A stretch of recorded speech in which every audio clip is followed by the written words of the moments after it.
right? Which is that capitalism is corrupt, there's a consumer society, that fast food is making us live shorter lives, and so on. And all that's very interesting. To me, it does sort of bump up against the fact that our lifespan keeps expanding, which is not particularly convenient. But this idea that there's this wild consumer culture that is not natural to humanity, that we like nice houses and sofas and big screen TVs and so on because we're told to like them by capitalists, by, if it wasn't for those damn ads, right?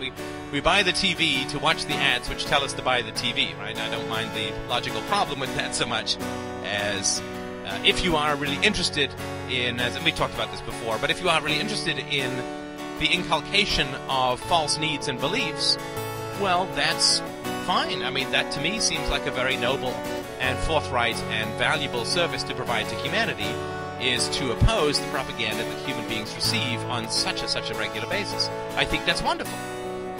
But what's conspicuously absent is the three kinds of propaganda, which we mentioned briefly in this podcast already, which people who talk about capitalist advertisements never seem to get round to, right? Which is the propaganda of the state.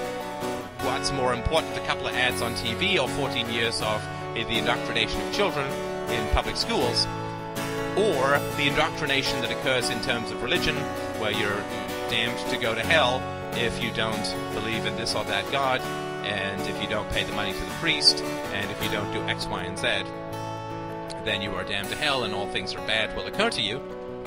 Then that is, seems to me, and of course that's inflicted upon children at a very early age, not to mention the intense buggery that many priests seem to inflict upon children at a slightly later age. That would seem to me to be fairly high up on the list of corrupt propaganda.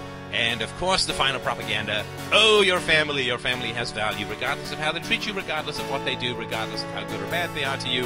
You must never be free. You must never judge your family by any objective moral standards and find them wanting and refuse to participate with them due to that.